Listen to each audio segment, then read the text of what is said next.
Neat Games! Hello world, Neat Games here, and I'm back with my 17th devlog. This is my 2D platformer game starring this super neat cat. And this week I was able to work on a bunch of random things. So firstly, I did some rooms for my random dungeon generation. So for this script that I learned, basically you just make all these different centers and they randomly appear in the room.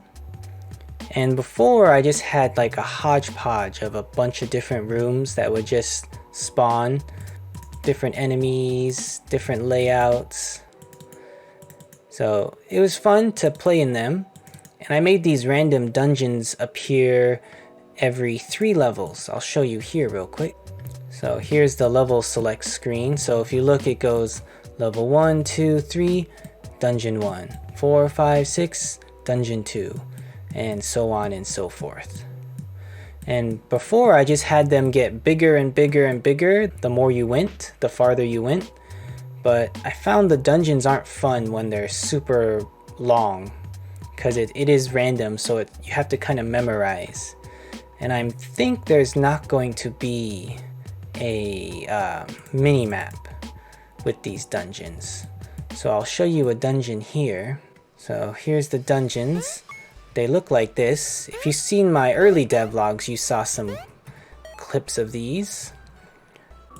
And every time you play, it randomly generates. So this one's a longer one because this is dungeon 8. And before I didn't have these like zone themed rooms, so I tried to make a few rooms that are themed with the zone that they're in. So for example, if I go back to the centers down here, I've been starting to work on them. So this is for the mushroom area. I've made these 2 kind of mushroom themed rooms.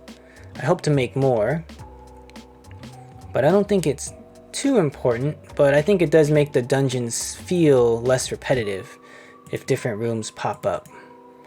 So like this is the 3 and 4 dungeon.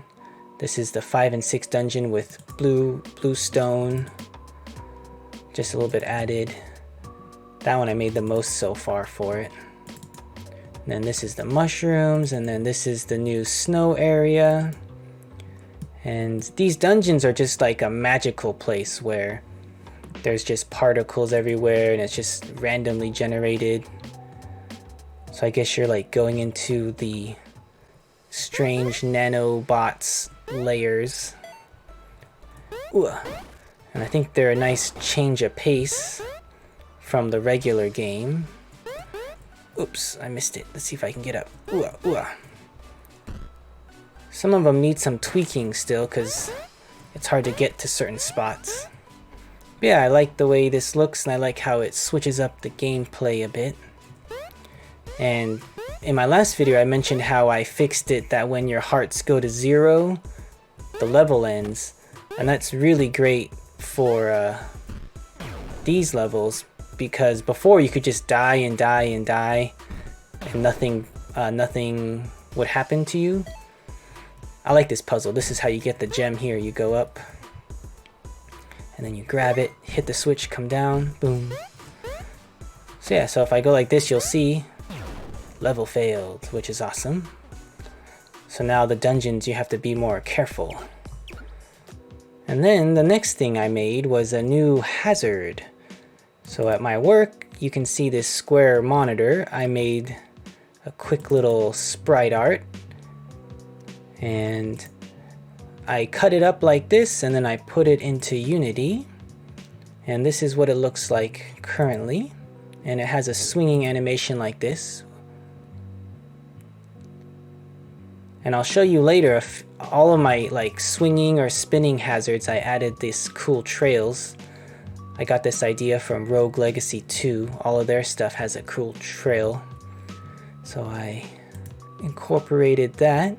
And then the cool thing I did with this hazard, it's very simple. It's basically just an animated sprite with my damage player script on the blade. You can see the collider there. But the cool new thing I learned was I came up with this true-false animation script. And basically you can make as many animations as you want. Currently I just have a second animation. But with this script, it's super simple. Just has a public bool for a second animation. That's a little box you can tick. It finds the animator, and then there's an anim set bool, and it uses this second animation. So if you check it, it uses it. If you don't check it, it doesn't. So now I can make multiple animations for one hazard, which is really cool. So here's the hazards. They're on animation 1. Actually, let's make it small so I can go. So here's the scene. So now if I find the hazards, so now if I uncheck the box, it does the quicker one. So now I can make a bunch of animations and just pick which one I want that prefab to have. So I was like, I was happy I thought of this. I don't know if there's a better way to do it, but definitely works for me.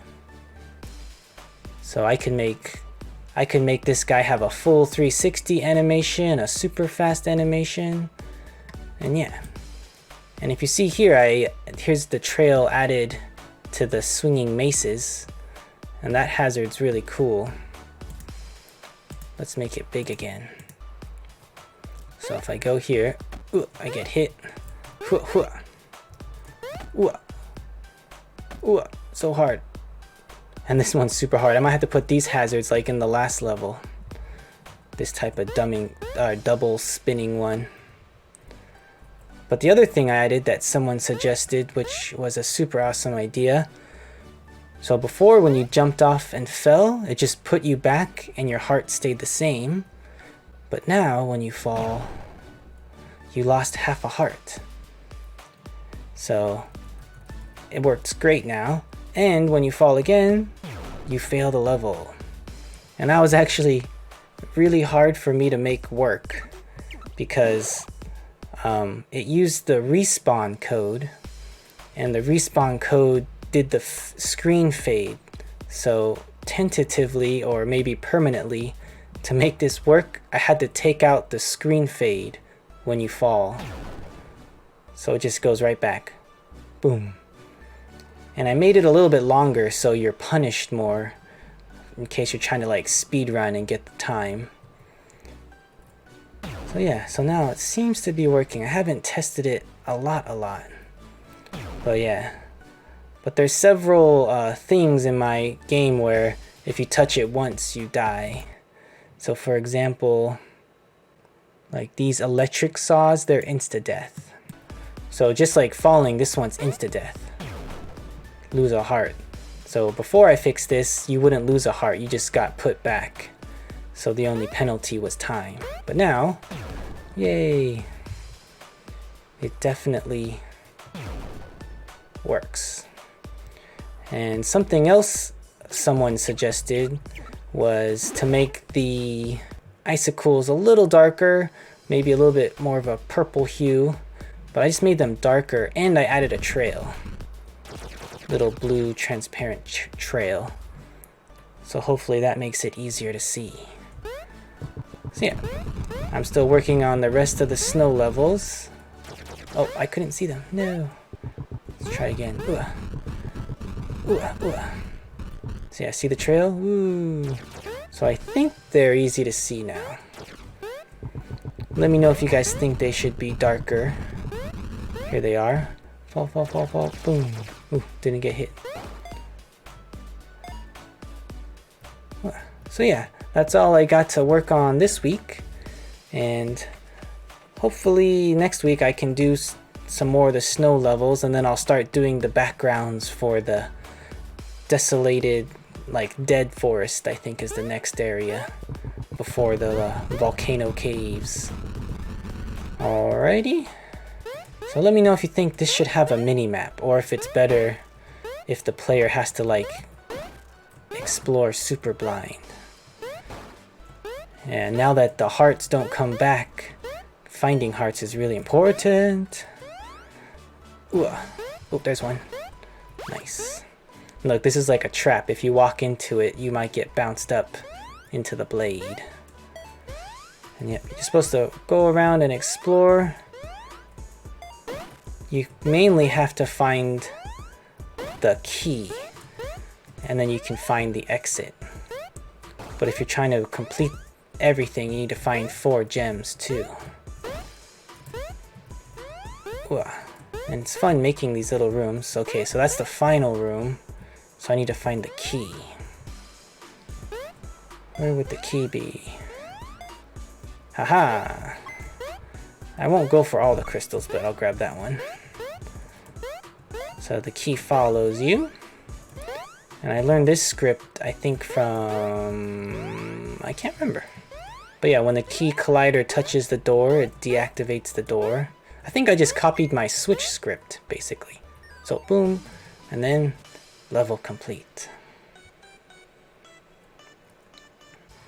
Thanks for watching as usual, and please like and subscribe. I appreciate everyone's awesome feedback. Every week I get some cool tips and things I didn't notice. So thanks a bunch for that. I guess ring the bell if you want to see my videos as soon as they come out. And yep, I'll see you in the next one. Let's go this way. Have a good week. Bye-bye. Neat games.